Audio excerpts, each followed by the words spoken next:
Welcome to Fibonacci-ku. So, kali ini kita akan ngebahas tentang representasi undirected graph. Dan di sini aku udah punya contoh ya, sebuah graph yang mana nanti kita akan representasi nih si graph ini. Teaser aja, nanti kita akan representasinya menggunakan matriks nih. Dan lalu nama matriksnya adalah adjacency matrix. Sebelum nanti kita masuk ke bagian matriks ini ya, coba kita analisa dulu ya si graf ini. Dan lalu kalau misalkan kamu masih bingung ya, yang bulat-bulat itu apa dan yang garis-garis ini apa namanya? Yang bulat-bulat ini adalah namanya vertices.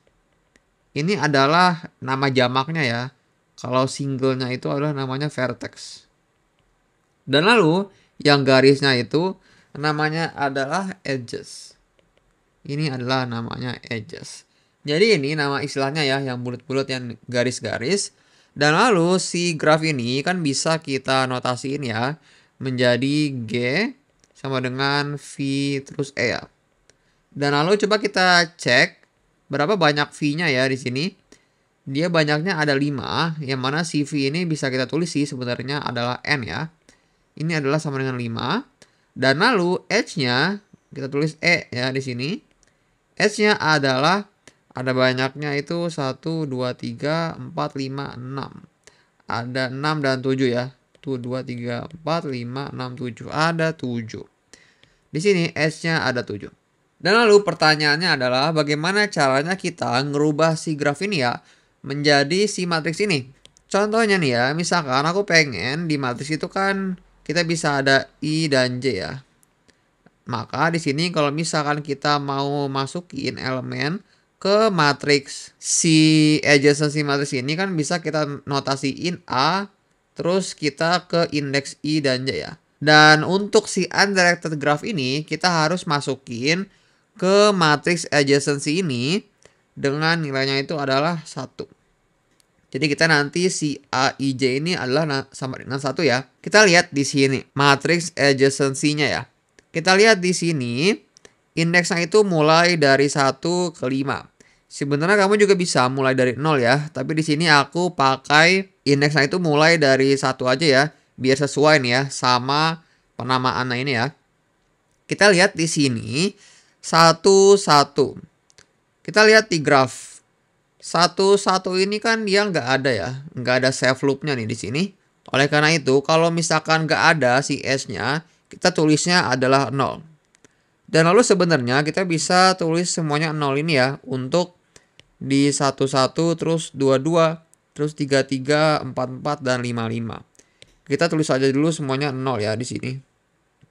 Biar gampang. Dan lalu selanjutnya di sini ada 1 ke 2 kan. Kita lihat di graf juga ada 1 ke 2. Kita tulis di sini 1. Dan lalu 1, 3 juga ada ya di graf. Kita tulis 1, 1, 4 juga ada. Dan lalu 1 ke 5 dia nggak ada nih. Dia nggak ada S yang langsung dari 1 ke 5 ya. Oleh karena itu di sini bisa kita tulis 0. Jadi gitu caranya kita masukin si 1 ini ya, si nilai ini ke adjacency matrix. Ini nanti kita bisa mengconvert nih si graf ini dalam bentuk adjacency matrix. Dan lalu kita selanjutnya ada 21 ya. Dia ada juga 21, terus 23 juga ada. 24 nggak ada, 25 nggak ada. Di sini aku langsung cepat aja ya masukinnya. Biar nanti kamu juga bisa mengerti sih cepat untuk merubah ke adjacency matrix ini. 31 di sini ada juga ya. 32 ada, 34 ada, 35 ada. 41 ada ya, 42 nggak ada, 43 ada, 45 itu ada. Dan selanjutnya 51, 51 kan nggak ada ya. 5 kedua nggak ada, 5 ketiga ada, 5 keempat ada. Nah, jadi kita udah dapat sekarang adjacency matriksnya. Yang mana dia aku sebut matriks A ya. Dan dia besarannya 5 kali 5. Dan kalau kamu perhatikan ya, si matriks A ini kalau kita transpose, di hasilnya akan sama nih. Maka di sini kita punya karakteristik yaitu si A kalau kita transpose dia akan sama. Dan ini A sama dengan A transpose adalah disebutnya matriks yang simetris. Oleh karena itu kita bisa dapat karakteristik dari undirected graph nih. Kalau si undirected graph ini kita notasiin ke adjacency matrix ya, maka dia akan selalu mendapatkan matriks yang simetris. Jadi kalau misalkan si matriks A terus kita mau ditranspos, dia bakal tetap sama karena dia simetris. Jadi itu kita dapat sebuah karakteristik ya untuk si undirected graph ini. Ini adalah sebenarnya contoh yang pertama nih. Kalau misalkan kita representasi nih si undirected graph, kita bisa memakai adjacency matrix. Dan lalu kita juga bisa memakai ada lagi namanya itu adjacency list nih. Adjacency list namanya. Bagaimana caranya? Kita buat sebuah list ya. Aku sebut aja di sini adalah list A ya namanya. Namanya list A. Dan lalu kita buat besaran listnya itu adalah sama banyaknya nodes nih. 1, 2, 3, 4 ya. Dan di sini aku akan mulai dari indeks 1 juga ya. 1, 2, 3, 4, 5 nih. Dan lalu bagaimana kita membuat si adjacency list ini? Sebenarnya si list ini, si array ini dia adalah array dari linked list. Kenapa array dari linked list? Soalnya si linked list itu dia bakal merepresentasi si edge-nya itu yang ada di graph nih. Kita lihat di sini buat yang bagian 1 ya, indeks 1 untuk node 1 nih.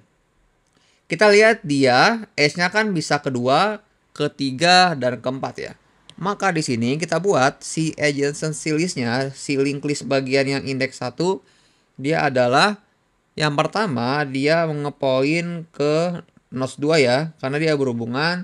Terus juga karena dia berhubungan ketiga, kita tulis 3 di sini. Dan lalu keempat juga ya, karena dia berhubungan keempat. Sama seterusnya, yang 2, 3, 4, 5 juga ya, kita buat seperti ini. Kau pasti ngerti ya konsepnya. Yang 2 kan berhubungan ke 1 dan 3 doang ya. Maka di sini kita buat 1 dan lalu di sini kita buat 3 ya. Dan kita lihat untuk nodes 3 dia berhubungan ke 1, 2, 4, 5 nih. Maka di sini kita buat 1, terus di sini juga ada 2 ya. Lalu ada 4 dan lalu ada 5. Dan selanjutnya untuk nodes 4 dia berhubungan ke 1, 3, 5 ya. Oleh karena itu kita buat linked list-nya nih ya. Kita buat linked list-nya yang keempat kan ke 1. Terus di sini ada 3 ya. Dan lalu di sini ada 5. Yang terakhir nodes 5 dia berhubungan ke 3 sama 4. Maka di sini kita buat linked list-nya 3 terus di sini ke 4. Jadi kayak gitu cara kita membuat adjacency list. Jadi gampang ya. Yang pertama tadi ada adjacency matrix dan di sini ada adjacency list. Gampang banget kita membuat si adjacency list ini. Ingat, si listnya itu adalah array dari linked list ya, array linked list. Dan selanjutnya, coba kita analisa kompleksitasnya nih dari adjacency matrix dan adjacency list. Kita lihat di sini untuk kompleksitas adjacency list ya. Karena di sini adalah sebenarnya matriks 2 dimensi dan panjangnya ini ya, rows dan kolomnya itu dia adalah si V-nya ini, si verticesnya ini. Dan si V kan bisa kita tulis N ya. Maka sebenarnya si kompleksitasnya itu adalah V dikali V nih, atau sebenarnya N dikali N. Maka bisa kita tulis kompleksitasnya itu adalah sama dengan big O dari N pangkat 2. Ini untuk adjacency matrix. Dan lalu untuk adjacency list kita analisa coba ya. Besaran listnya kan adalah banyaknya vertices ya, si V nih. Maka di sini bisa kita tulis si V ini ya. Dan lalu kita lihat di sini setiap indeksnya adalah banyaknya si S nih. Yang mana sebenarnya H ini representasinya itu 2 kali. Kenapa 2 kali? Coba kita lihat di sini ya. Kita lihat di sini ada 1 kedua ya. 1 kedua. Kita lihat di sini juga ada 1 kedua. Nah, jadi 2 kali ya. Dan seterusnya nih, yang 3, 4 juga nih. Kita lihat ada 3, 4 juga. Oleh karena itu di sini kompleksitasnya adalah V ditambah 2 kali S nih. Yang mana bisa kita rubah aja menjadi big O dari V ditambah 2E. Atau sebenarnya ini bisa jadi V ditambah E doang ya. Karena kalau di kompleksitas nih 2 bisa kita hilangin aja nih. Jadi tinggal V ditambah E. Jadi itu untuk analisa kompleksitas ya dari adjacency matrix dan adjacency list-nya. Dan lalu satu poin lagi yang paling penting, untuk di undirected graph kan kita tadi masukinnya cuma satu ya. Karena di sini kalau kamu lihat di edge ini dia nggak ada apa-apa nih. Jadi kita anggap berat dari edge-nya itu adalah satu. Tapi kalau misalkan aku pengen di dalam edge-nya itu kita punya berat nih. Contoh aja di sini misalkan 2, 6, 3, 4, 5. Di sini misalkan 9, 10 nih. Dia sekarang undirected graph-nya ini mempunyai berat yang mana kita sebut dengan weight. Tulisannya weight itu dalam bahasa Inggris ya. Tulisannya kayak gini. Dia adalah berat dari si edge-nya. Maka si adjacency matrix-nya sekarang berubah nih. Yang tadinya kita isi satu ya, tapi sekarang kita isi sama beratnya nih. Coba kita langsung ganti aja ya. Kita isi dengan yang ada beratnya ini. Kita tinggal hapus saja yang ada satu-satunya ini ya. Kita lihat di sini untuk 1, 2 sekarang ada 6 ya. Terus 1, 3 sekarang ada 3. Terus 1, 4 ada 2 ya. Terus ada 2, 1. Terus ada 2, 3 itu adalah 3 ya. Oh bukan, 2, 3 adalah 5, sorry. Dan lalu 3, 1 itu ada 3. 3, 2 ada 5. Dan lalu sementara ini kita ada pola sih, 66 terus 303 ya, 255. Maka yang ini adalah 2. Dan selanjutnya di sini ada 34. 34 itu adalah 4 ya. 35 itu 10. Terus 43 itu 4 ya. Di sini udah pasti 10 ya. 53 dan lalu 45 itu ada 9. Jadi ini adalah adjacency matrix-nya kalau kita punya weight. Dan lalu si adjacency matrix ini berubah namanya menjadi cost adjacency matrix. Karena di sini kita ada cost ya, ada beratnya nih untuk si matriksnya. Dan lalu bagaimana untuk adjacency list? Sebenarnya namanya juga berubah ya jadi cost adjacency list. Dan lalu si berat ini tinggal kita taruh aja di dalam link listnya nih.